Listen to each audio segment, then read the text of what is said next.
Okay.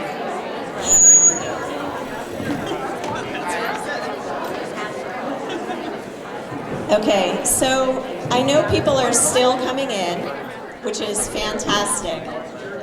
But we're pretty committed to trying to start on time. So we are going to ask folks to get settled, find a spot, and we'll begin.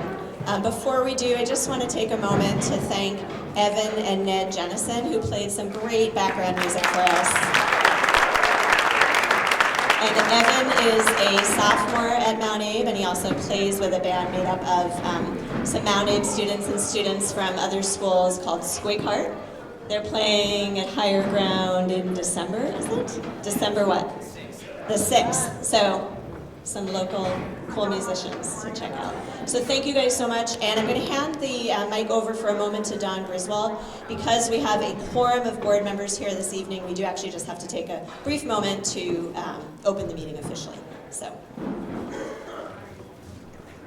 thank you. So if board members wouldn't mind just standing up for a minute so I get an eyeball that I've got a quorum here. There are, yes. All right. So board members, I'm officially calling the meeting to order at 6:04. Because we're all together, we have to do this sort of business part. Typically, I ask for public comment, but the time for public comment will be in a little bit, and so we're just going to relax our usual rules around a board meeting and let this be led by Sue and Krista. So at the end of the meeting, we'll just have to take a moment to officially adjourn our meeting. So. Okay, so this is awesome. I'm so glad to see so many people here this evening. This is hopefully the beginning of some really productive conversations. Well, some of those have already started back in October, but we're just really glad to see everyone here this evening. My name is Krista Siringo, and I am the chair of the Community Engagement Committee for the MAUSD School Board. That committee is made up of board members as well as staff members, students, and community members. And we've been meeting for about a year now. And we sort of got together and began meeting when our school boards unified into one. And we thought it was really important for us to focus on how we were going to continue to stay connected with our local towns now that we're all on one school board. So the goals of this committee have really been shaped by board priorities, but also by input from community members. In the spring, this past spring, some of you may have participated in interviews we did with over 100 community members and a follow-up survey, and we asked folks lots of different questions about how they felt about education in our district. But we also asked people if you had the opportunity to provide input on and talk about important issues related to education in our community, what do you think is most important to talk about? And so folks shared lots of different thoughts, but the top priorities were around facilities and also around communication. How can we improve the communication within our district internally and also externally? So those two priorities aligned well with what the board was thinking. You know, again, recognizing we're one district, we knew we needed to really think about how to stay connected with our local communities. But we were also facing aging facilities, most notably Mount Abe, and the fact that we had tried to pass a bond 3 times and were not successful. So we knew we had to do things differently and that those 2 issues were priorities. So our committee has shaped this process with the help of our facilitator, who I'll introduce shortly. This process, although the focus is primarily around facilities, we hope it's one that we can sustain as we face other challenges and decisions in our district. We really want to be sure that we are staying connected with and hearing input from our constituents. So some of you may have participated in the first in this 3 conversation series that's been part of our effort this fall, where we went to each town, and we also met with students, and we met with staff members And we wanted to hear from folks on what their shared education values and goals are. Tonight we're coming together to hear a little bit about highlights from those conversations and create a vision for our school facilities.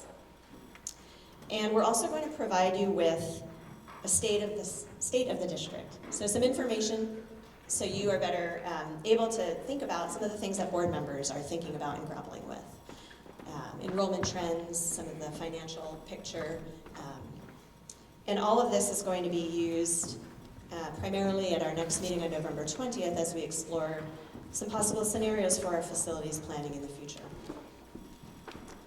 All of the input from these conversations is going to be shared with board members and district leaders at a meeting in early January, and there will be continued opportunity for community input, but that's a time when that group will come together and contemplate what to do next. And a little bit later we'll share what that timeline might look like.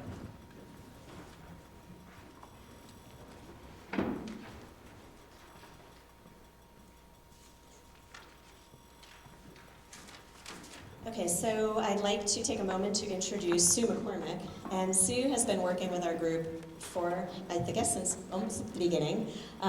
She is a professional facilitator, and she has founded Creative Discourse and is a senior associate at Everyday Democracy. Her work and her career has been steeped in helping communities to find ways to have productive dialogue toward positive change. So she's been an incredible asset and partner to work with, and she's going to lead us through some of the activities we're doing this evening. So. Thank you, Krista. Hi, everybody. I'm so happy to be here tonight. I noticed there are a few people standing, and I wonder if there are people that have empty chairs at your table. Maybe you could raise your hand so people can, and raise a chair. That's awesome. So please, I want to invite everyone to sit down because we are going to do some activities tonight that involve talking at your tables, so that would be great. I just wanted to let you know that I've had the privilege of facilitating conversations in all 5 towns in your community, and also I got to talk with some middle school students as well, and a group of about 30 staff members. And I have fallen in love with this part of Vermont. I live in Essex. I am really impressed with your dedication to your community, how much you all love this place and are connected to it, and it really was a privilege to get to hear firsthand what matters to all of you, all the people that participated. We're going to hear more about that in a few minutes. So for tonight, we are going to try to do a couple of things. So first, we do want to hear about some of the themes from those conversations. And the way this process was designed is we wanted to start by finding out what is important to people in each of the towns when it comes to education. And so tonight, we're going to hear themes from those conversations, and then what we're going to look for are areas of alignment. Where do people across the towns have similar feelings about what they want their students to know and be able to do? Then we're going to spend some time at our tables working on a vision for the facilities themselves. So those can include anything from buildings, classrooms, fields, any physical object in the district. And so the first conversation and the first half of tonight's meeting is really focused on what do we want? What is our vision? What are our values? What matters to us? We're going to transition towards the end of the meeting to a different kind of conversation, which is what are some of the challenges we're facing and what are some of the choices that we're going to have to make? And so before the meeting ends tonight, we're going to hear a little bit about cost pressures, enrollment, student outcomes, so that you all leave here with a sense of what's happening in the district. And then when we come together again on November 20th, that's going to be an opportunity for people to really start kind of wrestling with some of the choices facing the district. And so we think for people to make wise decisions about the district, they need both of those things. They need to know what matters to the community, what the community's values are, and then also what are the circumstances that we find ourselves in. So, and we'll talk more about that upcoming meeting. So is there anything else, Krista, about tonight that we should say? Okay. So we're going to do an experiment, and this might be a little messy, but we're going to try it. We want to try to use some technology tonight to kind of get a sense of how people in the room are feeling about certain things. So if you brought a cell phone with you tonight, or a laptop, any kind of electronic device, if you can take it out. If you didn't, it's okay, because we're going to ask people to share their devices with you so that you can also participate in some of the activities. And hopefully as you came in, I know Dawn invited people who needed to get connected to connect to the Bristol Town Office Wi-Fi. And the password, it's written over on the wall, it is Town Rocks. It's capital T, lowercase O-W-N, capital R, lowercase O-C-K-S, exclamation. Just going to give you a minute to get connected.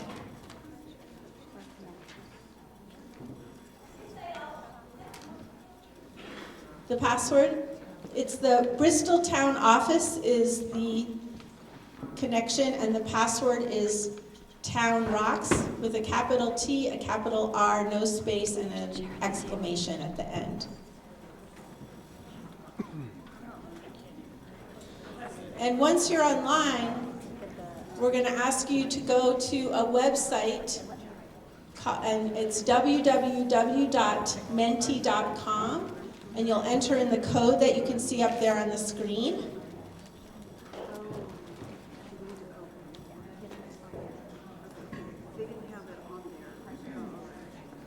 And we're going to start with a practice question, and I can see people are already getting in there. So our practice question is, what is your favorite? The Red Sox, the Yankees, or I don't care about baseball? Okay.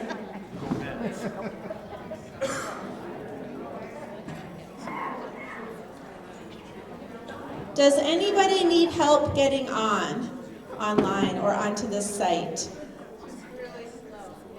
It's slow. You overloaded the network.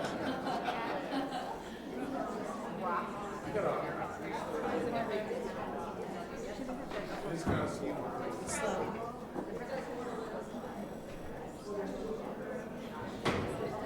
I know that for those of you that have Xfinity, you can try to get on to through Xfinity, and that might take some of the pressure off of the town website.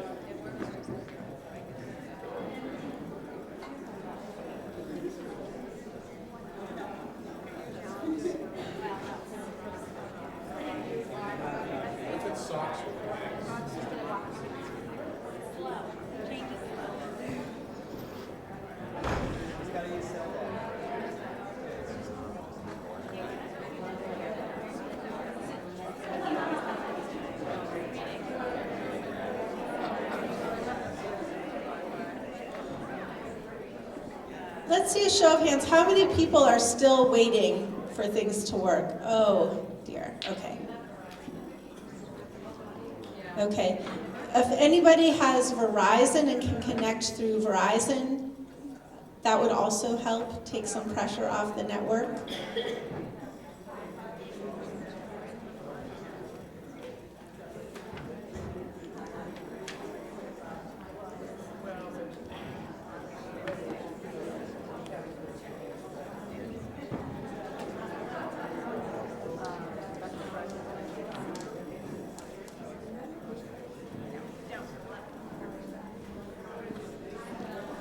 Now let's see a show of hands. How many people are still having trouble accessing? Okay, it's getting better.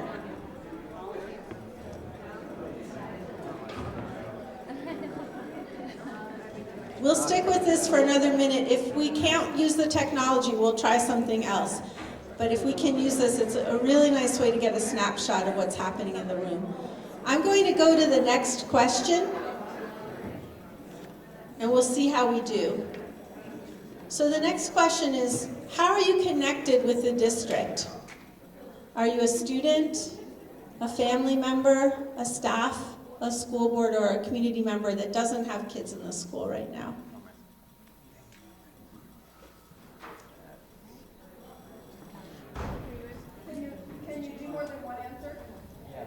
Yes. In fact, we set this so you can do more than one answer in case you need to share your phone with somebody else or your computer with someone else.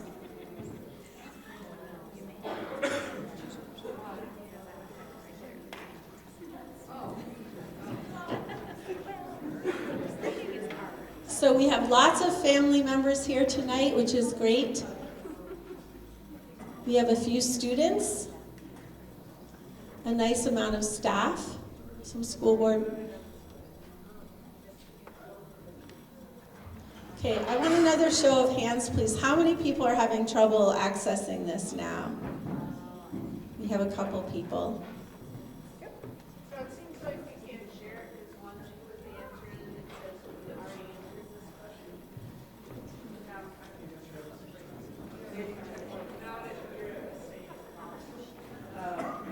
question.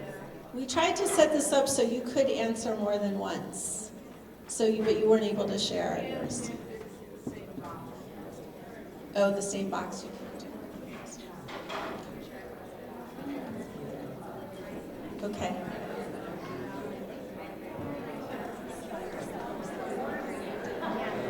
I want people in the back to know there's some more seats up front if you want to come up front. Let's try one more question here. We just want to get a sense of what towns people are from.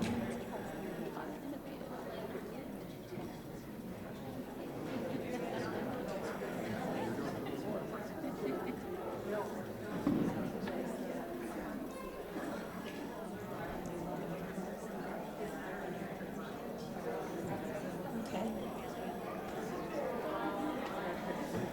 So we have people here from all of the towns. Great.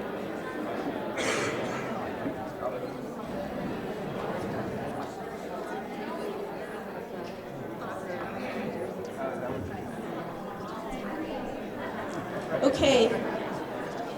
I had one more question, but let's abandon technology for this one, because it seems like this is a little challenging for people. If you participated in one of the town or staff or student conversations during the month of October, could you stand up, please?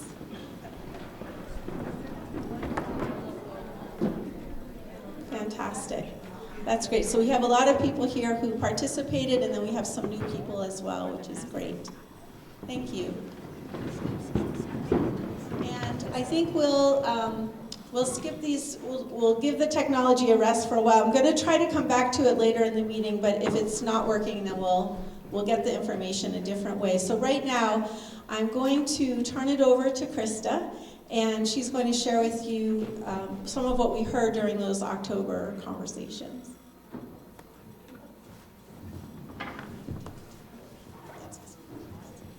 Okay, can you go to there? Okay, so we provided or put together a summary for folks to share back all of the great information that you provided to us and the input and the questions and the feedback from those meetings. So do you want to go to the next slide? Okay, so here's who participated. As with tonight, a good representation of folks from different towns, different demographics. As always with this sort of work, there are voices that are missing, and that is definitely the ongoing work of community engagement. But we feel pretty proud that we were able to connect with these many different groups of people, and also that many of you came back tonight.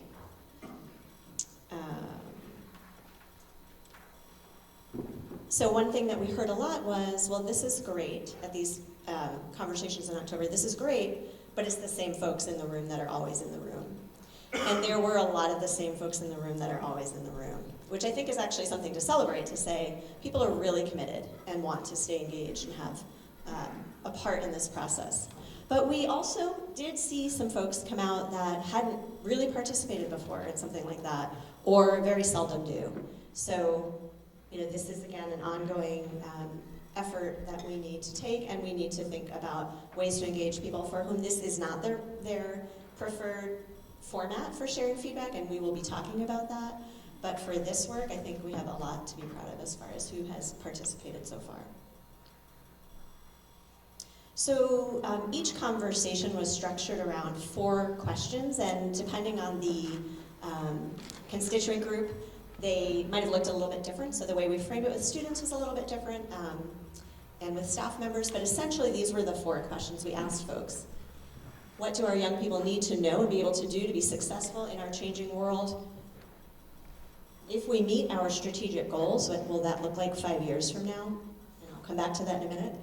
What are the strengths of our school? And then we had time at the end for folks to just share whatever was on their mind or ask questions about anything that they thought they were coming to talk about that they wanted to air.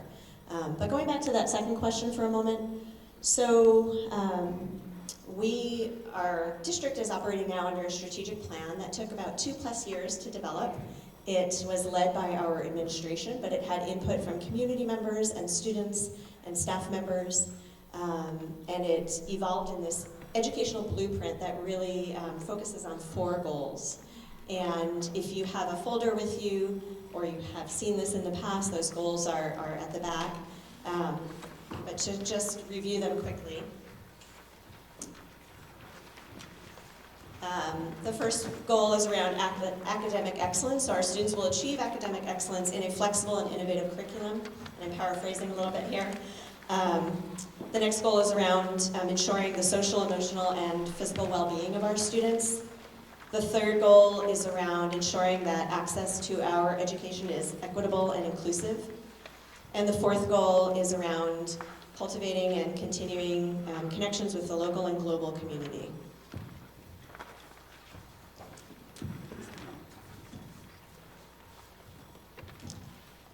So some of the things that we heard from people when we asked people to reflect on those 4 questions, these are some of the things that people agreed across all towns and in the staff conversation and in the student conversation. These are the things people agreed that students should know and be able to do after they graduate from Mount Abe. Many of them, as you look at them, could be connected to those 4 strategic goals. So communication skills, being flexible and adaptable, having some strong interpersonal and social emotional intelligence and core skills, having an education that is well-rounded, the use of technology, which we just experienced actually, was an interesting one because this was mentioned in the town conversations and by staff members, but not by students. They did not have a problem with using technology, and they actually thought they would like to see more robust technology in the classroom and more current technology. So that was one where we diverged.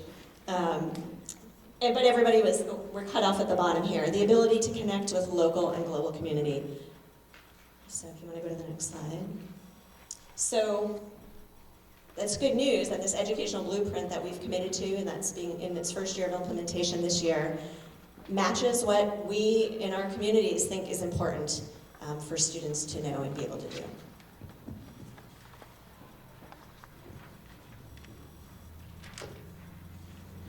Okay, we also heard that folks are really passionate about their schools. In the town conversations, folks talked a lot about how much they love their community school, that there are unique things about each of them, and that people really wanted to celebrate some of that uniqueness. But there were also a lot of things that were common in terms of what people really valued in their schools. Caring staff, a strong school-community relationship, mentoring, community volunteerism, and outdoor opportunities. Those were the top themes that we heard the most. There were lots of things people wanted to share about those schools, but when we looked across, these were the ones that came out as that we heard the most across all of the towns. Okay, and then we had the chance to hear from students. So as Sue mentioned, we spent some time talking to middle school students, and then we also were in 3 different classes of 11th and 12th graders, and also in a flexible instructional time with some students. And we asked them again, what are some of the strengths, particularly of the Mount Abe community, and what are some of the challenges as you see it? And their comments and feedback overall were really concrete. They really related to their day-to-day experiences, I think we would probably expect. But they wanted to acknowledge that they felt it was overall a pretty friendly and accepting place. kind and caring staff. There was a lot of discussion about the different flexible ways to get credit for courses or for work-based learning or for virtual high school experiences. And that there are lots of extracurricular activities and that all different kinds of students can participate in all different kinds of activities. And then they also articulated some challenges, and I think what's blocked off there is the scheduling. So they talked a lot about having a lack of free time, rushing from class to class, limited amount of time for lunch. That was very, very commonly heard. And that some of the scheduling constraints impacted their options academically. They talked about the building, the state of the building, and all the renovations that they thought needed to happen. And they expressed some stress around homework, some students that might not be getting the support they needed that was impacting them in terms of some behavioral issues. But even so, those comments, I think, relate back to some of their student-specific language, but they relate back to our common goals and feedback from the other conversations. Okay, so then we asked students, what do you bring to the table that's valuable in this conversation, and how do you want to be included? It's hard to see some of those smaller words, but they talked a lot about the fact that they have ideas. Ask us what our ideas are. We are feeling this on the ground, and we want to tell you what we think about these decisions before they're made. We want to be able to provide input. We are the future. Please communicate with us.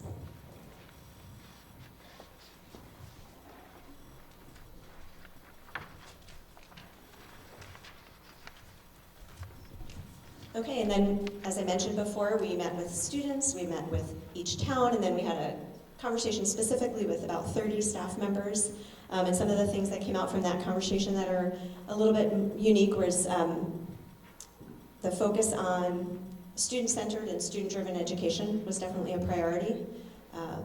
A true appreciation for the support of the community. There was an expression of concern about whether or not we had adequate staffing to support students who struggle.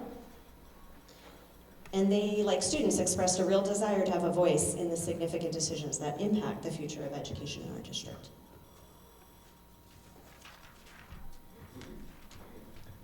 So with all of this, there were some distinct concerns that emerged. Again, that concern about technology, what does that look like in terms of students developing interpersonal skills when they're not in front of a screen or holding a phone? Staff prioritize the need to support students, especially who are experiencing poverty and or trauma. Students feel stressed. There might be lots of reasons for that, but some of the examples they provided were homework, scheduling, and challenges with the building.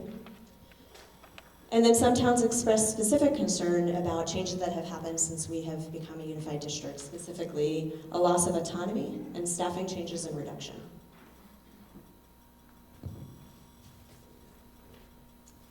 One thing I forgot to mention, I'm going through these quickly, but we have in your packet a summary of all of this, and on our website, we also have a more in-depth look at all this information. So, but I don't want to forget to say that we definitely heard a lot that we can celebrate.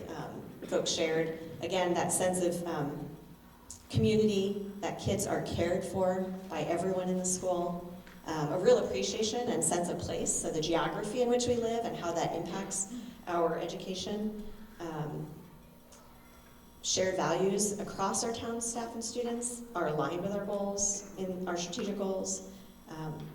And then people definitely recognize the need to include more people in these conversations.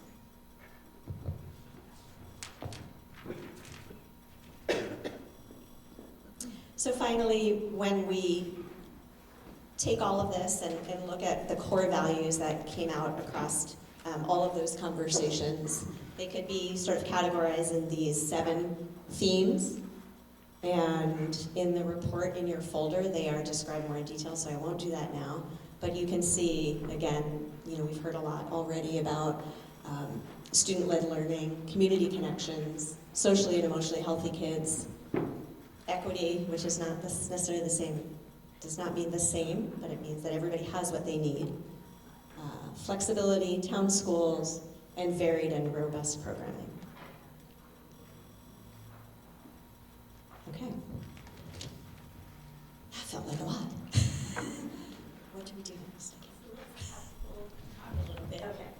So in your packets, there's a description of each of those values, but we looked at a lot of data, and if the people who were in the conversations remember, we collected a lot of written feedback. We had feedback on chart paper, and we had several of us get together and look through all of it and say, what are the patterns that we notice across all of these conversations? And these were the things that rose to the surface. So what I want to do, I'm going to abandon our technology for a little bit. We're going to have you react to some of this, but what I'd like to do instead is maybe invite you to just spend a minute at your table talking about your experience in these conversations. Many of the people in the room were in the conversations, and let us know if this rings true to you, what Krista just shared about the things, the areas of alignment and some of the concerns, and especially these core values, which are going to inform some important work going forward. So we want to make sure that we got this right, and this is a chance to kind of take a pause and check in and test it out with all of you. So I'm going to invite you to just maybe do a little introduction at your table, your name and the town that you're from, and then have just a couple of minutes to talk about what you just heard.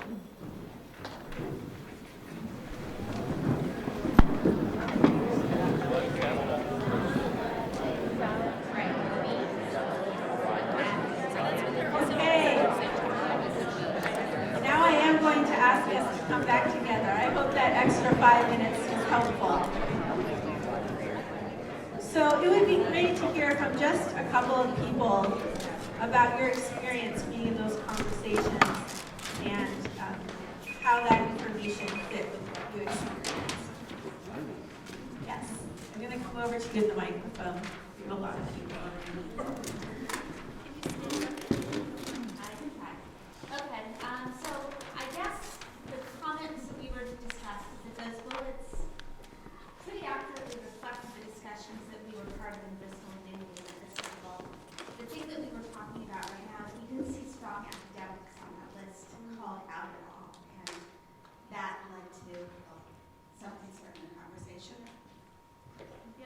Interesting. Academics itself, people talked a lot about wanting lots of choices and opportunities and varying programs, but academics itself did not come up as much as I would have expected in the conversation either. Other comments, observations?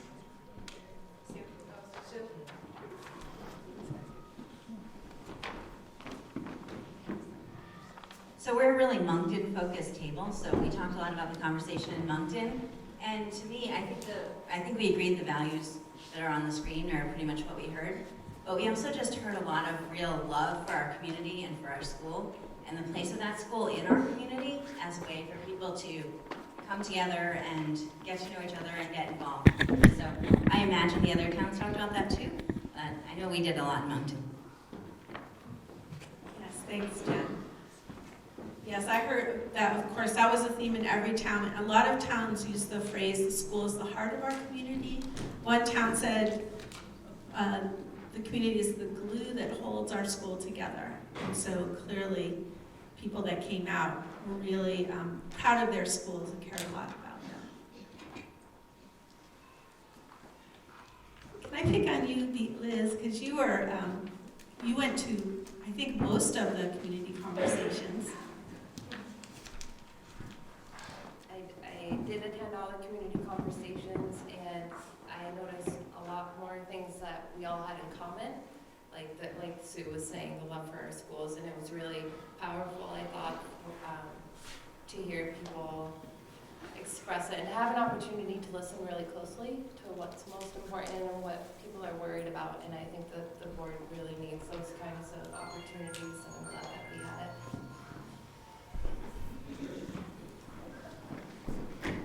Anyone else? Yes.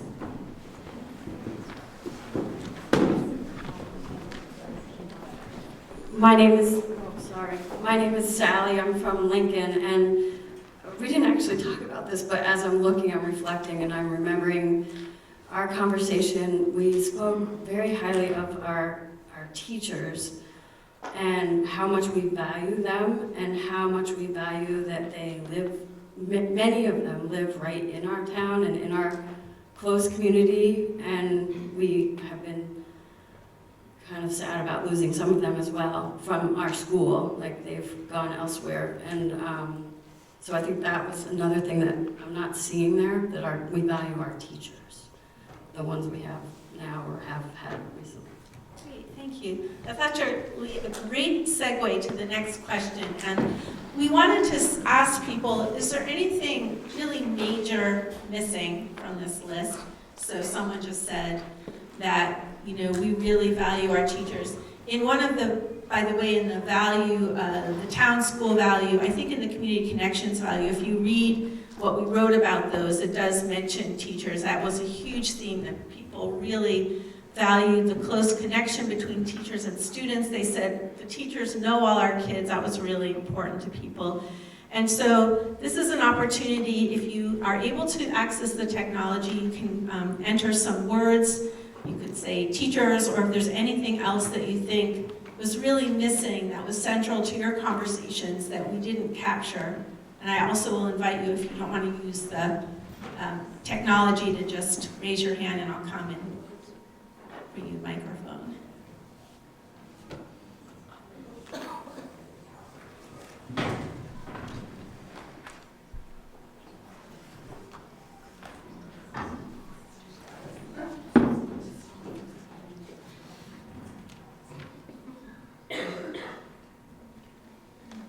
Those are great. So we'll take a look at this and, you know, make some updates to what we captured based on some of your thoughts here tonight.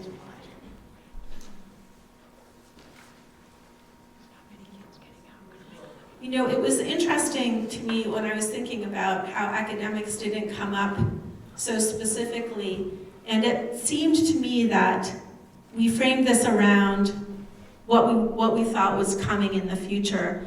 And people were really focused on how do you have kind of socially and emotionally healthy kids given, you know, what's happening in our world, how fast things are changing, how uncertain things are. And I felt like people spent a lot of time talking about that and about the kinds of skills like communication and collaboration and problem solving, the ability for students to be able to work with a diverse group of people. Those were the kinds of things that people really seemed to focus in on. And there was a lot of worry about technology too that came out across all of the conversations. And just to add, in a number of towns, we heard some pushback from folks around academic excellence, and that might have been a limiting way to describe what we think students should know and be able to do when they graduate. So I think there's some conversation to be had around just the terms and what they mean for different students and how we measure success. So for some folks did talk about academic rigor, and other folks felt that that framing was too limiting. Thanks, Krista. So I think, yes.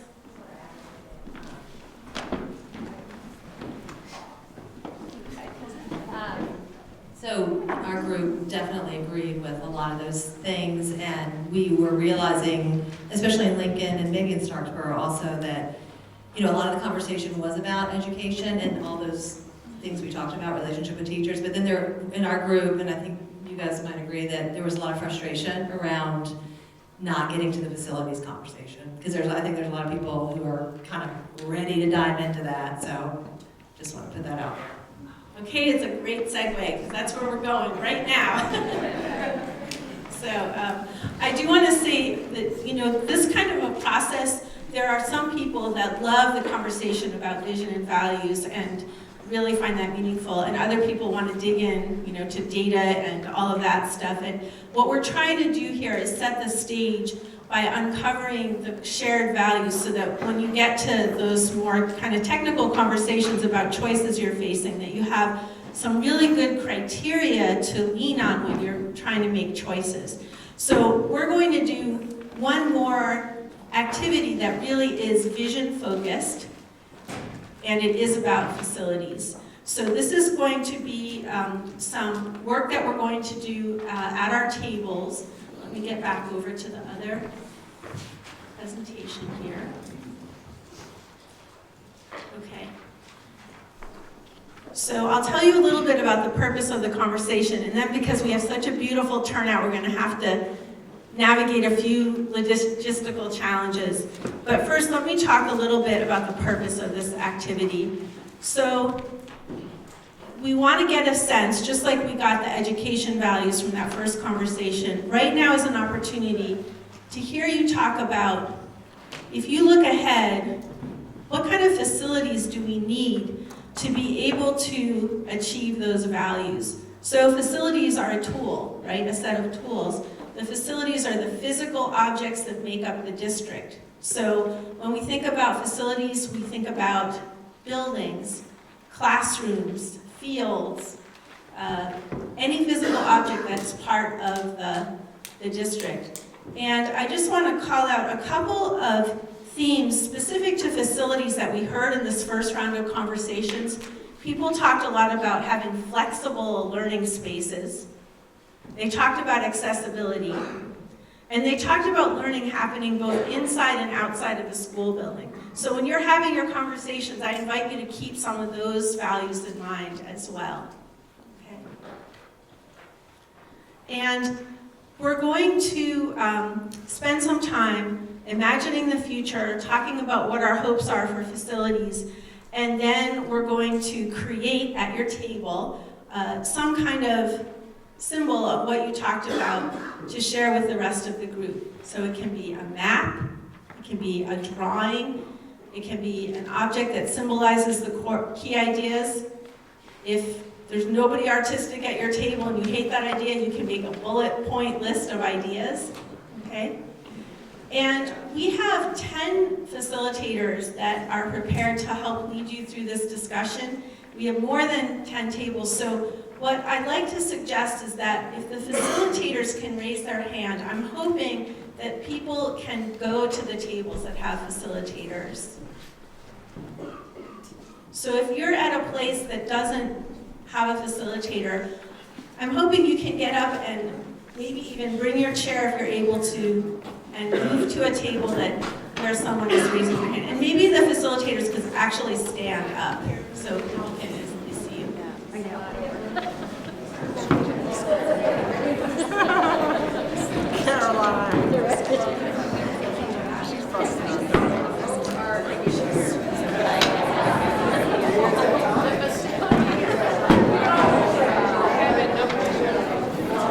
This was holding our table up.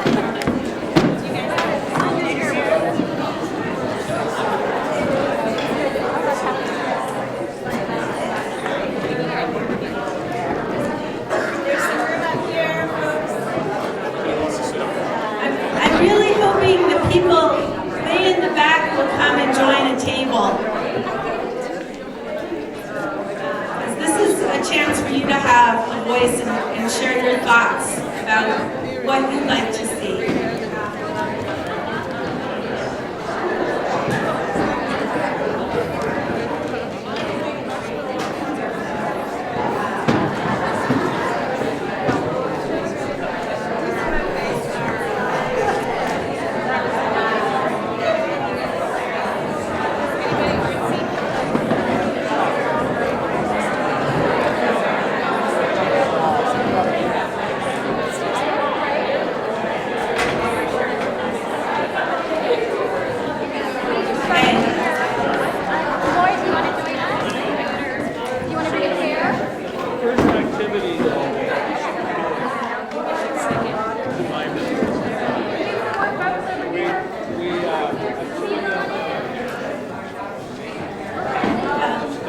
This table up here has some room. If people can come with a few chairs, I think we can definitely fit a few more people around this table.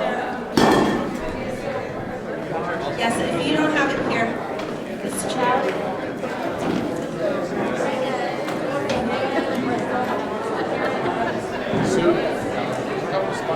Okay, there are also a couple of empty chairs at this table up here. And I'll say one more thing. For our facilitators, I will let you know when there's 5 minutes left. Okay, so when there's 5 minutes left, I'll let everybody know, so if you haven't started recording some of your key ideas, you can start to do that.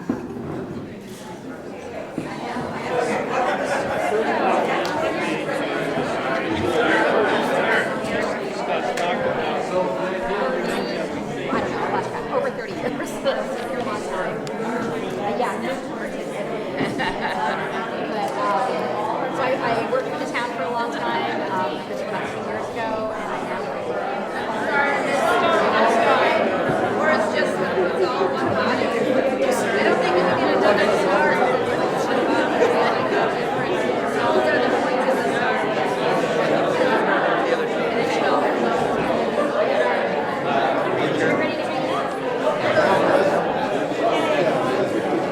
Ask everyone to come back together.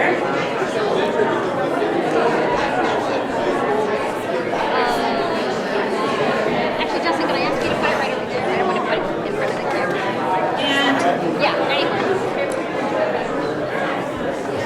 People are going to walk the around. facilitators are going to hang the visions that you've been working on the wall.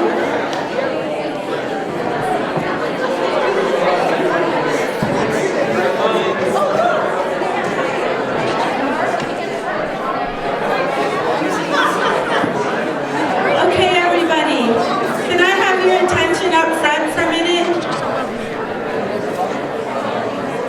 So,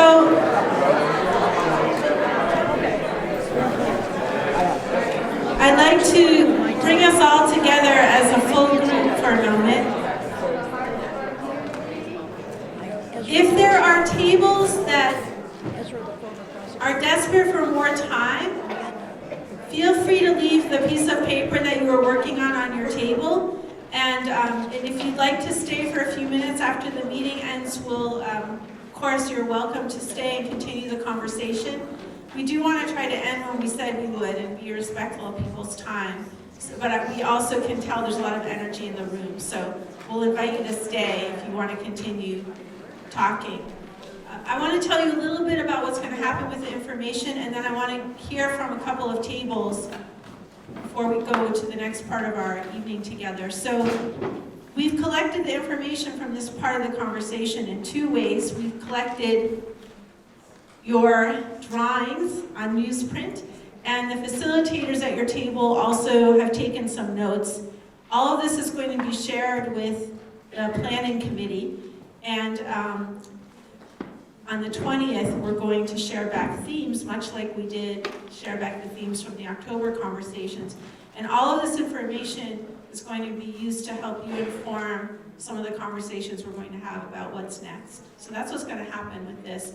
Also, going forward, the board and the superintendent and school leaders are going to have this to look at, to remind themselves about what matters to people in the community when they're making decisions about planning.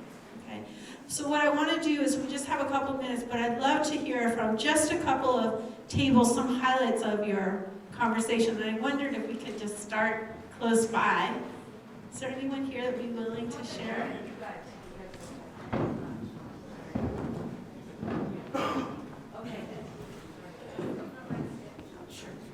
Okay, so at our table, we talked about a number of physical challenges that also are, well, I'll just read what we've got. So the challenge of having safer schools today presents a challenge in and of itself in getting students out beyond the school walls because of the many challenges that are faced with transportation, drivers, all the criminal reference checks that have to be done, the things that did not exist 20 years ago. We talked about community uses of the building and the public-private partnership, accessibility to all learning environments for all students. We talked a lot about outdoor classrooms and how to make those accessible to all students. Students getting out into the world, 5 elementary schools, 1 in each town, a separate middle school, a separate high school, and the Hannaford Center. So those were the highlights. Thank you. Does anyone at other table want to share a couple of things that they talked about? I see this table trying to egg each other on to speak. Here you go, Sally. Yep, thanks. We decided that we wanted all 5 schools in our towns, and we want to have a regional high school, a brand new, sparkling new high school for MAUSD and Addison Northwest School District. Yeah.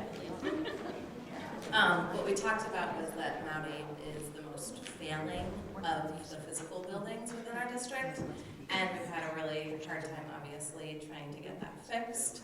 So that's how that kind of came about, was why are we continue to try to fix Mount Aid? Why don't we try to figure out a different solution, which was combining, we're already combining with Addison Northwest for sports, and it would give the high schoolers a lot more opportunities. Very interesting. Okay. Did anybody else talk about classrooms? Just to hear a different perspective. Oh, outdoors and farms. So outdoor classrooms came up. Oh, we'll go up and then back and then go ahead. Greenhouse space came up. Someplace where maybe not just to grow things, but for classes to occur in. Thank you. And there are people back.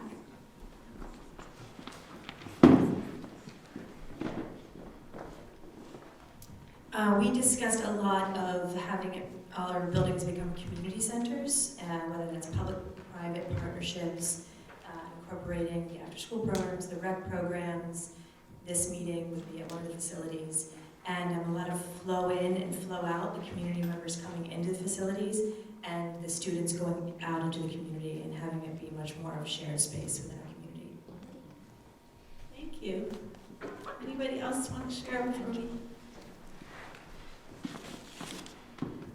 In talking about classroom size, it was important to this group to maintain the 5, each of the towns having their own elementary school, and to keep class sizes small.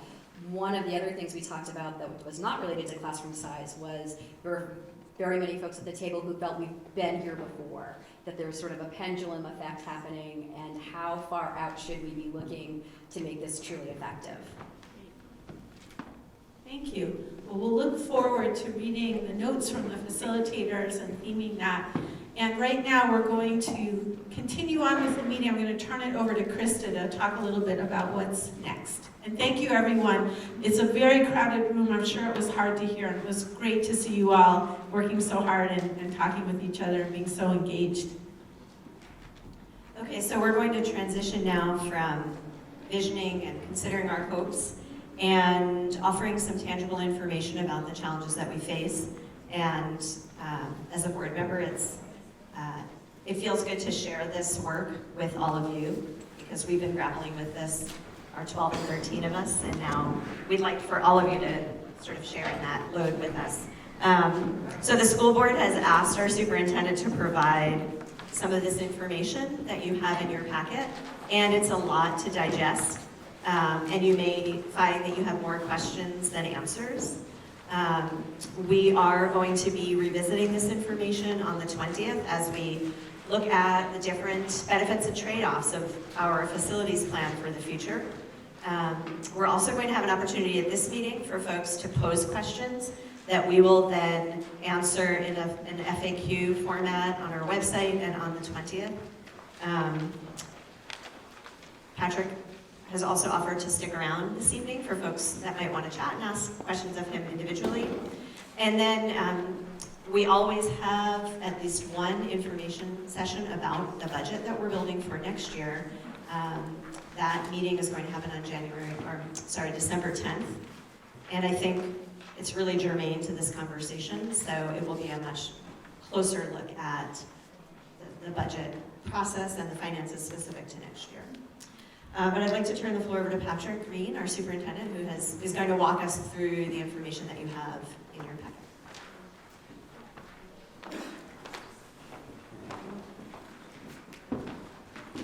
And And I just want to first echo what Krista and Sue have said already, and just thank everyone for being here and being engaged in this process. It's no easy task to really think about how do we kind of work through this challenge, which is our challenge. How do we improve outcomes for our students?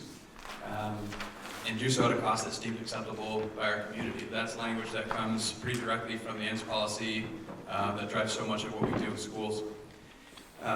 So what you're going to see in this first series of slides is really some information about our student outcomes. And then we're going to look at some of our enrollment trends. And then we're going to shift into some of the financial realities. And then we're going to sort of pause there, I think, for an opportunity for some question gathering. Not necessarily question answering, but question gathering so that we can be thoughtful about the November 20th meeting. So as we look at our student enrollment, this is a busy slide, but again, you have this information in your packet. This is sort of overall, and this is looking at our Smarter Balance results, and there's two types of data points in here. There are a few that refer to the SBAC, and look at that, and that's more sort of a state and not necessarily national, but more like a national assessment that we use. But in addition to that, we're going to be looking at GPA, which is sort of a culmination of lots of local assessments, so that we have sort of that balance of the different types of assessment. This is specifically the SBAC results, and this looks at a few different grades and how MAUSD, or at the time ANASU, compared to Vermont.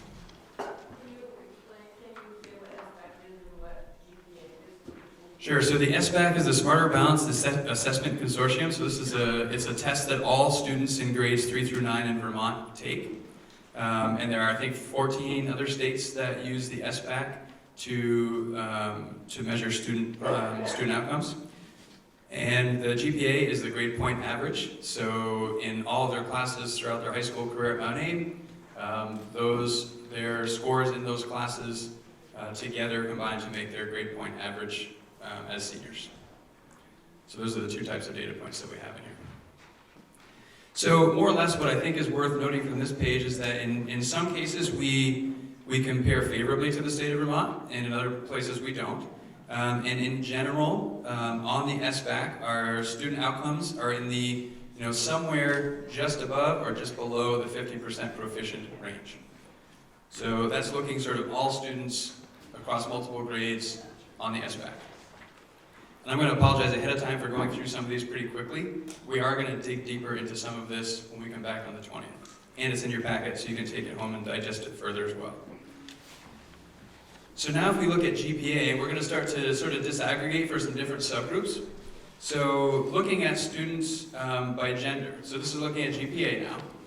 And what we see here in GPA is if you're looking at the top 25% of the class, so looking at all students over the course of 3 years, all seniors, of those students whose GPA are in the top 25% of the class, what percent of those are female, what percent of those are male? And then working through the upper middle 25%, lower middle 25%, and the lowest 25% of GPA. This speaks to, I think, a discrepancy in outcomes by gender.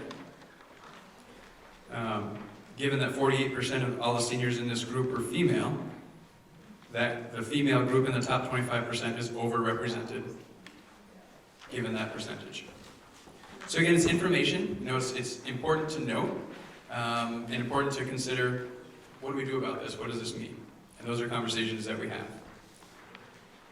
If we look similarly for students that are eligible and receiving free reduced lunch or free reduced meals, we can see that students that receive free reduced meals represent 27% of all students, and 9% of those are in the top 25%. And you can see progressively what that data shows. So again, there's an outcomes gap for students that are on free reduced lunch versus students that are not. Again, it's information for us.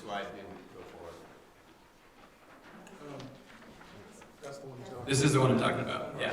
So this is the gender, looks very similar.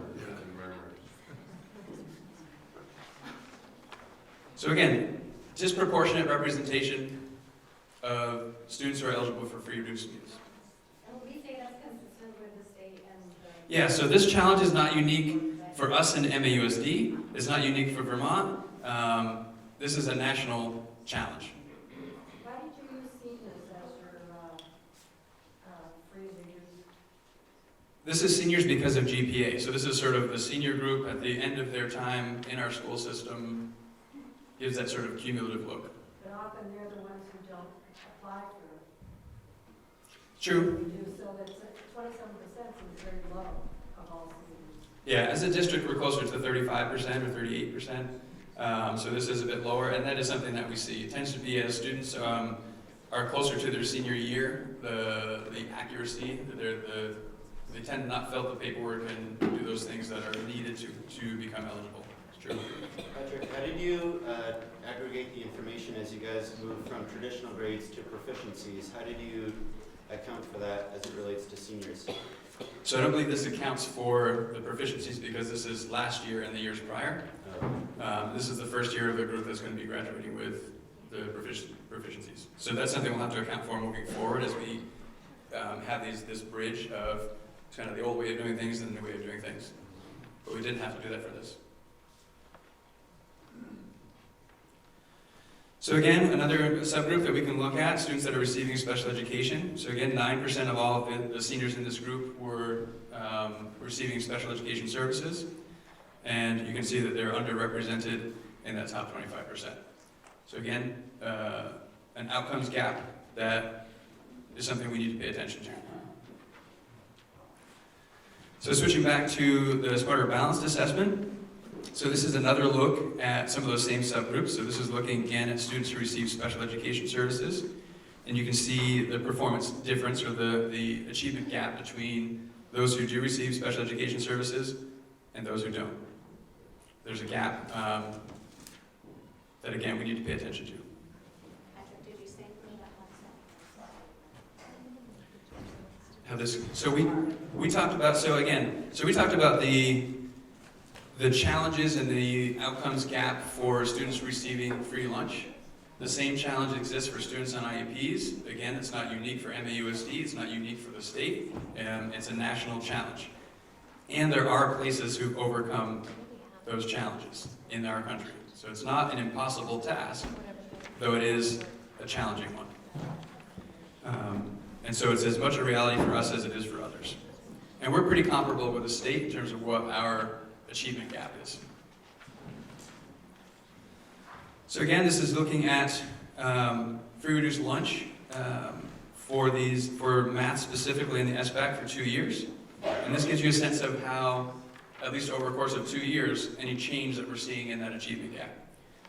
This sort of shows if students that are not receiving free lunch in math, our outcomes are decent in several places. And in other places that gap is quite large as you look at the outcomes for students who are receiving free lunch. So it's quite a gap. You know, looking at this grade 9, it's pretty significant. And again, not unique, and it's something for us to work on. This is the same idea, but now we're looking at English language arts on the SBAC. And again, we see that discrepancy in learning for this subgroup. So that's sort of the big picture, what we're seeing for student outcomes in terms of the state of the district currently. There are things to be proud of and that are successes, and there are areas that we need to think about ways we can improve. So as we think about enrollment now, shifting into that lens, there's several slides here that are showing what we've seen over the past 20 plus years in enrollment trends in our schools. And there are some differences, but I think we'll see that there are some similarities as well. So this is Beeman Elementary School over the last 20 some years with a pretty steady decline. Lincoln has been sort of hovering a little more flat over this period of time, but in recent years and projections going forward are definitely headed more on a downhill slide than they've had in history, at least in this history. Robinson Elementary School. Moncton Central School. Bristol. Mount Abraham. And then sort of the district, ANSU, now MAUSD. This is all students, all schools. So generally speaking, an enrollment trend downward. likely not a surprise to anyone. That's a large part of why we're here today. The other area, so as enrollment's going down, we have to also be thinking about spending. So when we look at this next graph that shows spending in the district over the past few years and projecting forward, assuming no change, that's ultimately the challenge we're facing, right? So we have this enrollment trend downward, and we have this spending trend upward, and that's creating problems for us in terms of the amount we're allowed to spend without being penalized by the state. And so to talk a little bit more about our spending, so this is showing our spending relative to that spending amount that we're allowed to spend by the state, the spending threshold. So for every dollar that we spend over the spending threshold that's set by the state, and this threshold does grow a bit each year to sort of acknowledge that the costs go up. For every dollar we spend over that threshold, we are penalized a $1 tax. So if we're over $1 million, we pay a $1 million tax penalty. So pretty steep penalty set by the state. This kind of gives you a sense of, again, with no change, this is what we're looking at. And there's a few more specifics to the numbers in some slides coming up. Why does the threshold stay stable? That doesn't ever increase based on the increased cost of everything else? It increases, but it increases much more slowly than our spending is projected to increase without change. And so that's what's creating that gap. And again, there's more specific figures on what's projected to be those increases on a future slide. Can I ask a question? I'm confused, the 18 and 19, why is it decrease for 19 and then jump up for 20? Is there a particular... Our spending went down in FY19. And why? And why is it going up in 20? I'm just wondering what the pressure was or is. So spending went down because the budget target set by the board required spending to go down. And then spending went up because the budget target set by the board allowed spending to go up. So basically we make reductions to decrease spending, or we don't make reductions and cost increase.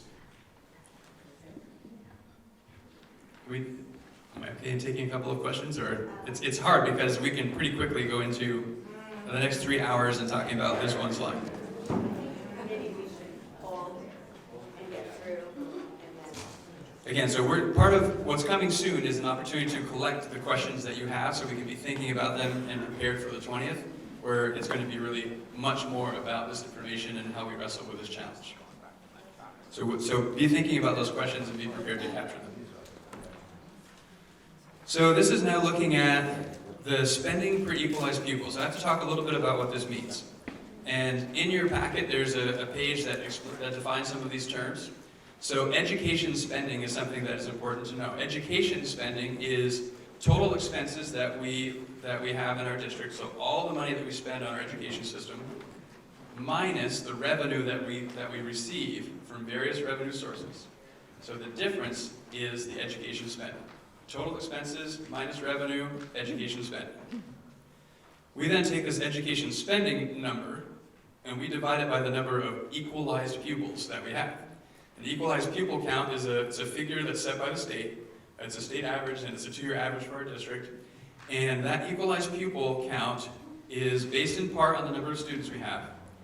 And it's also based on a lot of other information. So it's an attempt to recognize that not every student costs the same amount to educate, right? So thinking about it from an equity lens, I think Krista mentioned earlier, equity is not everybody gets the same. Equity is everybody gets what they need. Different students have different needs. This equalized pupil formula is an attempt to account for those varying needs and the costs associated with those needs. So that's education spending divided by equalized pupil gives us our spending per equalized pupil. And that's really what the state sets the spending threshold at. We're allowed to spend a certain dollar amount per student, and anything over that is where we begin to incur the penalty. So even if spending stays flat, if we don't spend any more, right? So even spending staying flat means reductions. Because without change, expenses go up. So to keep expenses flat, we have to make change. Even keeping expenses flat, if we lose students, our cost per student goes up. that's part of what we're facing as we see 20 to 30 to 60 students, equalized pupil students per year, each carrying with them a price tag of almost $18,000. So if we lose 50 students times $18,000, that's real money. And that's part of the pinch we find ourselves in. So what this slide shows you is, in the blue is our current, is what the spending per pupil is or would be. There's some projections going forward. The red is what the spending threshold is anticipated to be.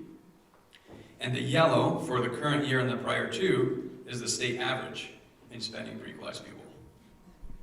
So you can see here, as we're building the FY21 budget, we are facing a budget that, without change, puts us over the spending threshold.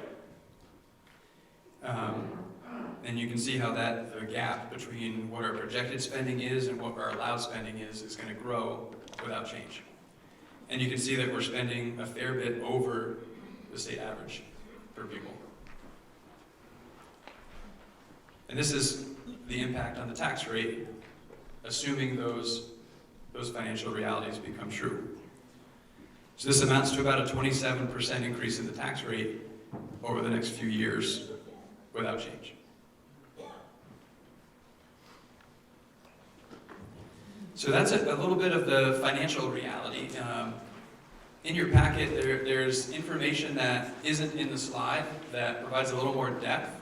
It even talks specifically about how many education spending dollars that equates to. And we're going to dive a little deeper into those on the 20th when we have more time. So I encourage you definitely to look through that packet, gather the questions you have about the information that's in that packet, and we're going to dig deeper into that. And I think at this point, we're going to take a break to gather some of those questions. Thanks, Patrick. So while I set this up to gather some questions, I want to let you know that there's also a piece of chart paper in the back, and you're welcome to write some questions on that before you leave tonight. But first, I just want to acknowledge how hard what we just heard is, right? And I think I want to just give you a moment. If you promise me you'll come back together when we ask, since we're getting towards the end of the meeting. But I would like to give you a moment to just turn to someone next to you and just share some of your reflections about what you just heard.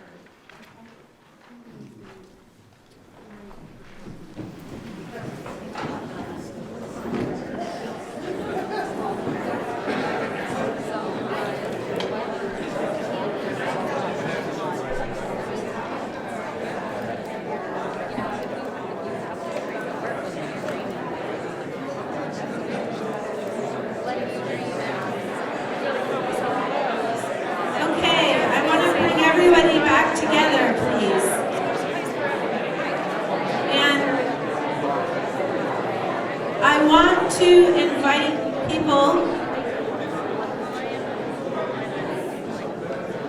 to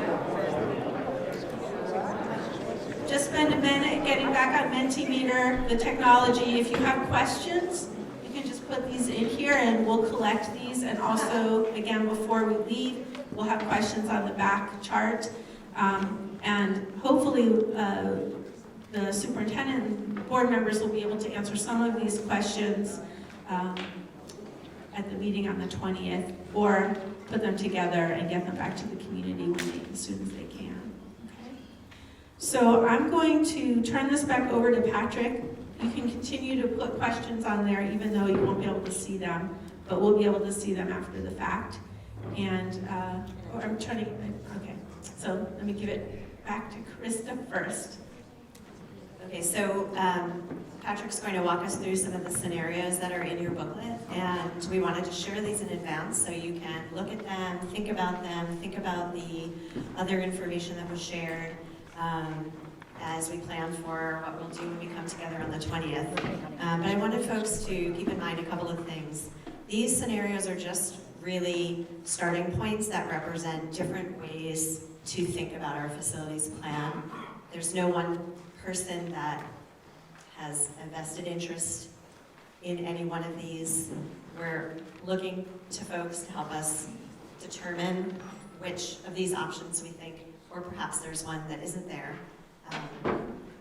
what we think we should do going forward. I think it's important for you all to know that. And the visioning that we've been doing is going to be part of the criteria that we're going to use to evaluate these options.